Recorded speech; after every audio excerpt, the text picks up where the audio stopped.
전 세계를 뒤흔드는 이란-이스라엘 충돌이 뜻밖에도 대한민국에 초대형 재팟을 안겨주고 있습니다.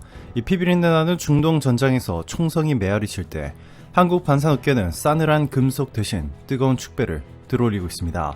불과 몇 달 전만 해도 스페인은 이스라엘제 다연장 로켓 시스템을 껴안으며 축포를 쏘아 올렸습니다.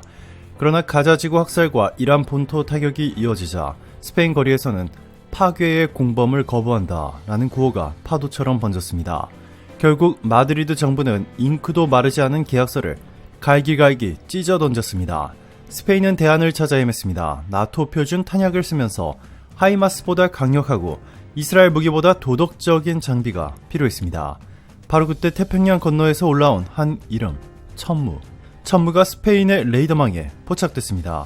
천무는 239mm 로켓 12발을 단번에 쏟아내며 적진을 초토화하는 한국형 다연장 로켓 시스템입니다. 미군 하이마스가 6발 장전인 것과 비교하면 발사량이 2배, 파괴력은 체감상 3배라는 평가까지 나옵니다.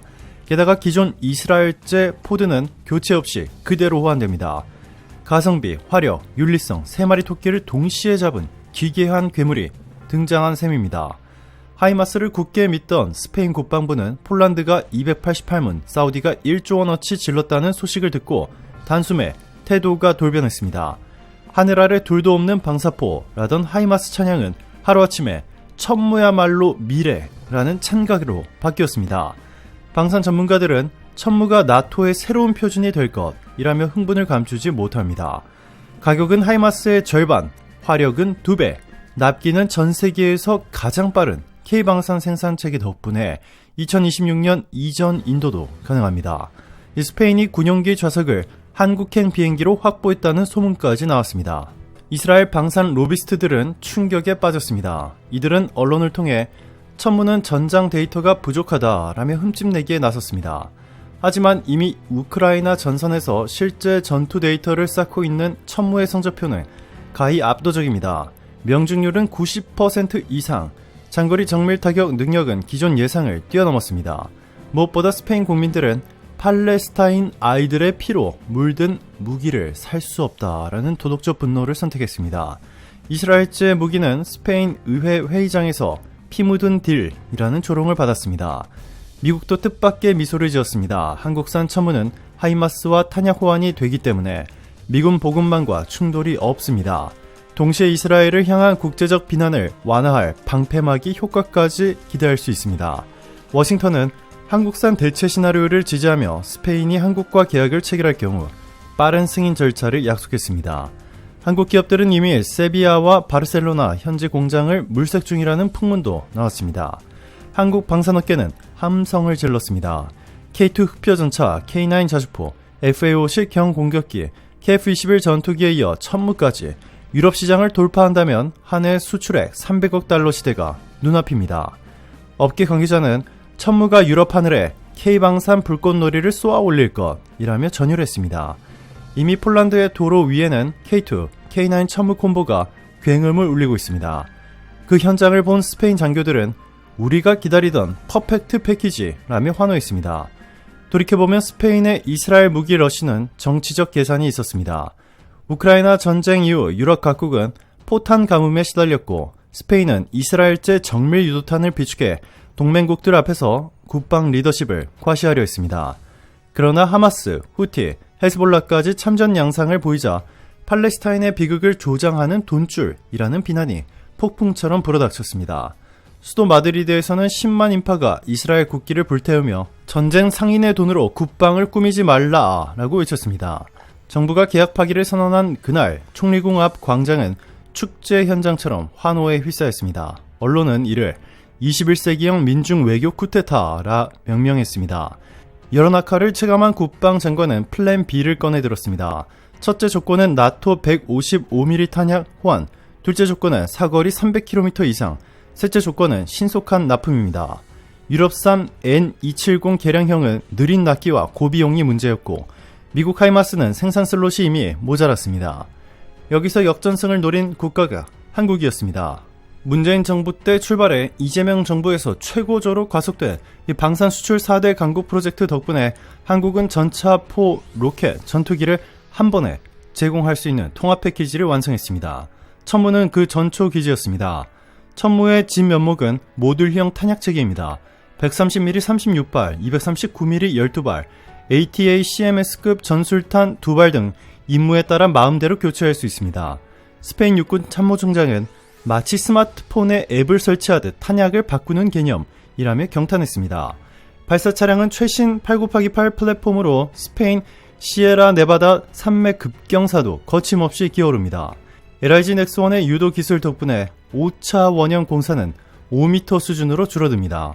스페인 언론은 미국이 한국 기술의 수호천사가 됐다라고 분석합니다.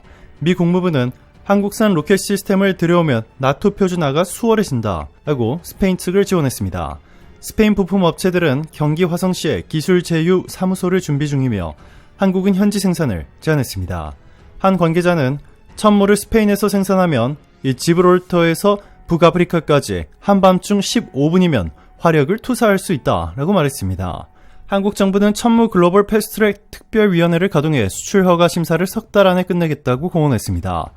외교부는 스페인 주재 대사관에 방산 원스톱 센터를 설치해 계약, 금융, 물류, AS를 전담합니다. 상업통상자원부는 이번 딜은 첨단 제조업 한 스페인 동맹의 서막이라고 밝히며 지원을 약속했습니다. 흥미로운 점은 이 모든 드라마 뒤에 숨어있는 지정학적 조류입니다.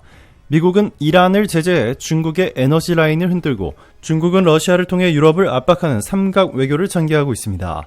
와중에 한국이 첨단 무기를 매개로 유럽과 신미럴 관계를 맺으면서 이 신냉전 판도는 복잡한 톱니처럼 맞물리고 있습니다. 전문가들은 천무 계약은 중경국 외교의 새 시대라고 평가합니다. 마지막 퍼즐은 스페인 의회 예산 통과입니다. 야당 반발이 변수지만 국민 여론이 이스라엘 무기 대신 한국 정의로운 무기를 사라 라는 흐름이라 통과 가능성이 높습니다. 국방부 소식통은 협상 초안은 이미 회람됐다라고 전했습니다. 규모는 차량 96대, 탄약 1만 발, 유지보수 패키지까지 포함해 총 2조 4천억 원 수준입니다.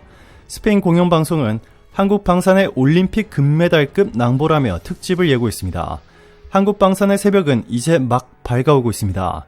천무가 이베리아 반도에 깃발을 꽂으면 KF-21 전투기, 비호 복합, 자주대 공포, 장보고 3 잠수함이 스페인군 카탈로그에 이름을 올릴 가능성이 커집니다. 그때가 오면 세계는 다시 놀랄 것입니다. 이 총성 없는 무한 경쟁 시대에 한국은 전차와 로켓이 아닌 전략과 신뢰로 전장을 지배한다는 사실을 확인할 것입니다. 전 세계가 숨죽여 지켜보는 가운데 우리는 역사적인 순간을 맞이하고 있습니다.